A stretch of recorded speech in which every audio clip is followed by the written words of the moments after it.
They flooded an entire Tennessee Valley, not because the land was worthless, not because nobody lived there. They flooded it after archaeologists had reportedly begun finding things that raised questions nobody seemed prepared to answer. And beneath roughly 40 feet of water, whatever was left behind disappeared. I'm Mubarak, and before we go any further, understand this: the story you're about to hear is built around newspaper accounts, excavation reports, government records, and decades-old witness claims. But there's a problem. The deeper you go, the harder it becomes to separate what was documented from what was deliberately forgotten.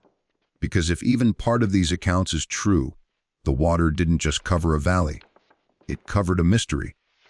So what exactly was found before the floodgates opened? The story begins in the 1930s, along a quiet stretch of the Tennessee River Valley, where families had lived on the same land for generations. Farmers working their fields occasionally uncovered unusual pottery fragments, stone tools, and earthen mounds scattered across the landscape. Most people simply assumed they were remnants of an older civilization. Nothing more. Then Washington announced a massive dam project. The valley would be flooded to generate electricity and provide greater flood control for the surrounding region. Thousands of residents were forced to leave homes their families had occupied for decades. But the government wasn't the only group arriving in those final months. A small team of archaeologists was sent in to survey the area before the water came. And suddenly, those ordinary-looking mounds became much more interesting. What could archaeologists possibly find in a valley that was about to disappear? The answer, according to later accounts, was a burial mound that supposedly contained skeletal remains far larger than the excavators expected. Some descriptions claimed certain leg bones were extraordinarily long. Other accounts went even further, suggesting that the remains belonged to people far outside what archaeologists considered normal human proportions. The lead archaeologist reportedly sent a telegram to his university describing the discovery as unprecedented. He requested additional time. He wanted more funding. He wanted the excavation properly documented. That request allegedly went nowhere. Within weeks, the floodgates opened.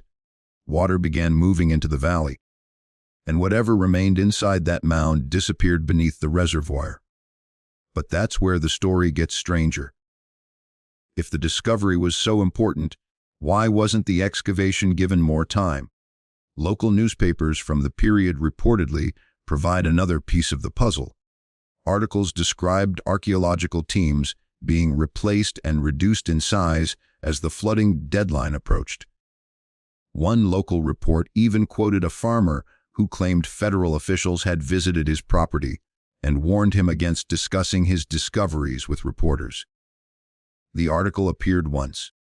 Then the subject seemingly disappeared from the paper. Maybe that means nothing. Small newspapers closed stories all the time. Government construction projects moved quickly. Archaeological funding was limited. And the country was dealing with enormous infrastructure projects during a period when preservation standards were very different from today. That explanation is entirely possible. But it leaves one uncomfortable question. Why do similar stories keep appearing around flooded archaeological sites? Decades later, another account emerged from the Ozark region. This time, the story involved a valley targeted for a major flood control project. Before construction, residents reportedly noticed a small crew working inside an isolated section of the valley. The area was fenced. Guards were reportedly stationed around the perimeter. Locals who asked questions were allegedly told that the workers were conducting a geological survey. Nothing unusual. At least, that was the official explanation. Then came the trucks. A retired surveyor later claimed he watched large crates being loaded onto unmarked vehicles late at night. According to his account, the containers looked far too large and heavy to contain ordinary soil samples. On one occasion, he said he briefly saw what appeared to be enormous bone inside one of them. He claimed it was carefully wrapped, almost as if it were something being preserved, not something being thrown away. But was the surveyor remembering what he actually saw, or had decades of memory transformed an ordinary event into something extraordinary? That question matters, because the man's story wasn't recorded at the time. It surfaced years later, when he was already in his 80s. He claimed he had tried mentioning the incident to a newspaper decades earlier. According to him, an editor warned that publishing the story could create serious legal problems. The reason was never explained. Then the valley was flooded. The fenced-off area disappeared beneath the new lake. And once again, whatever had been there became inaccessible. That's where the pattern becomes difficult to ignore. The most unusual discoveries were supposedly made just before construction. The excavation windows were short. The archaeological teams were limited. And once the water arrived, physical access became almost impossible. Could flooding have accidentally created the perfect place to lose evidence? Supporters of the official explanation have a reasonable argument. Early American archaeology was not nearly as organized or well-funded as it is today. Construction projects routinely moved faster than archaeological teams could document every site. Mounds were destroyed, artifacts were lost, field notes disappeared, and newspapers frequently published sensational stories that would never survive modern fact-checking. So perhaps there was never a conspiracy. Perhaps there was simply bad archaeology, rushed construction, unreliable journalism, and decades of exaggerated storytelling. That explanation accounts for quite a lot. But one case remains particularly difficult to forget. What about the skeleton that was supposedly nearly 9 feet long? The account comes from the Eastern Hill Country. According to a 19th-century landowner's written description, a mound was partially excavated and produced what he believed was an enormous human skeleton. He reportedly described the remains as nearly 9 feet long. Even more unusual was his claim that the skeleton was associated with what he called copper armor. The story was reportedly published in a regional newspaper.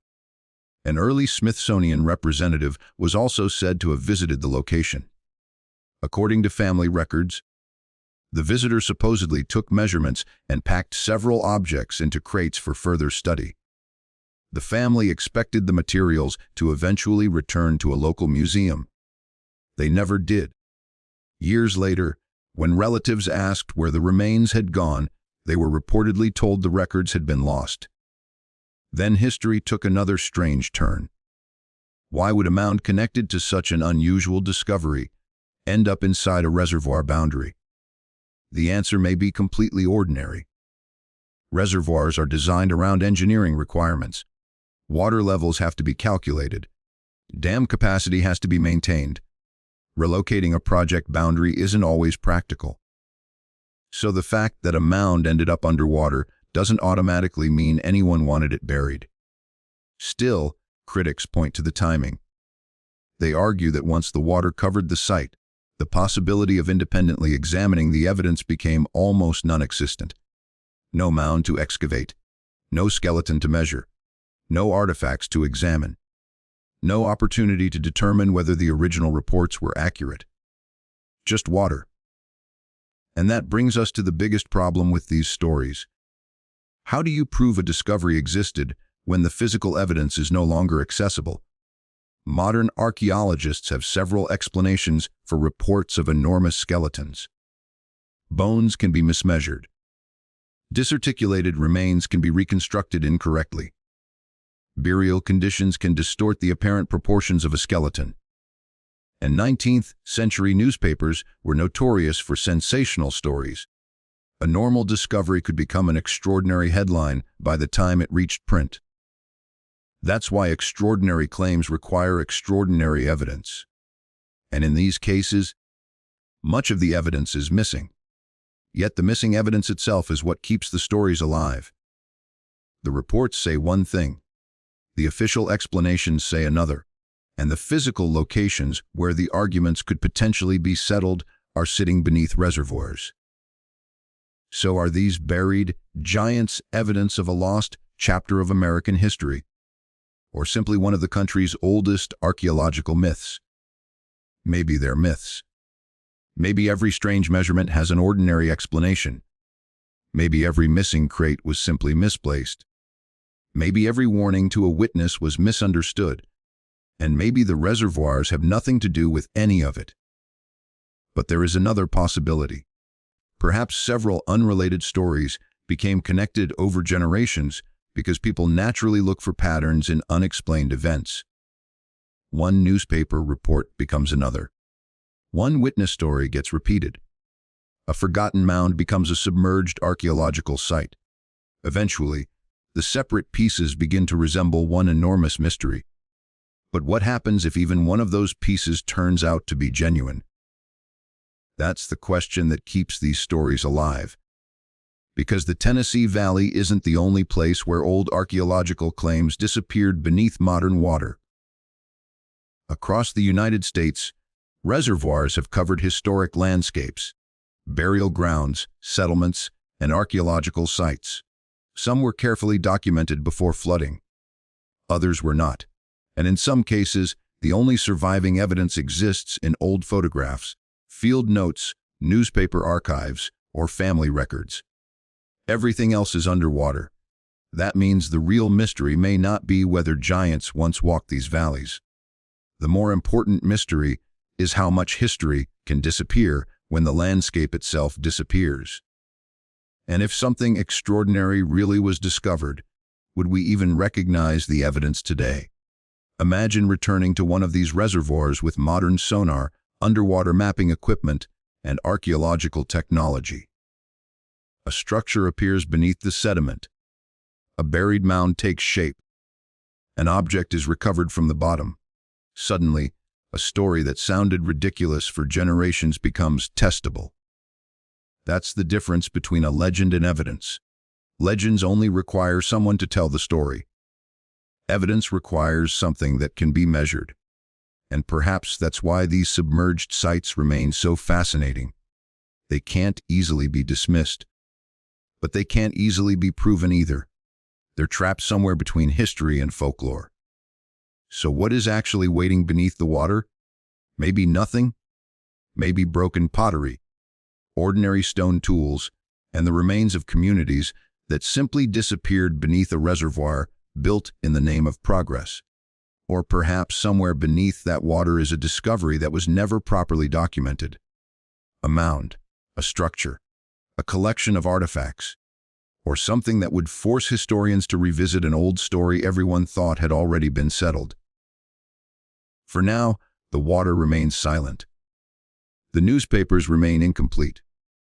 The records contain gaps, and the witnesses are disappearing with every passing decade. The land is gone, but the question remains. Was the valley flooded because there was nothing left worth saving?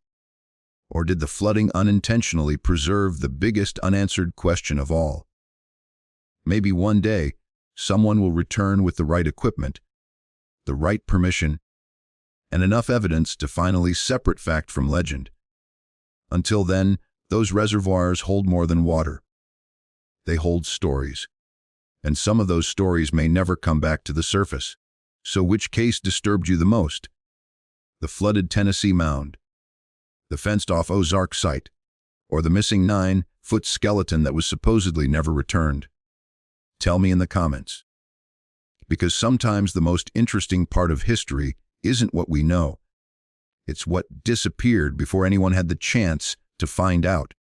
And if you're fascinated by the hidden stories buried beneath America's past, stay with me. Because this is only the beginning.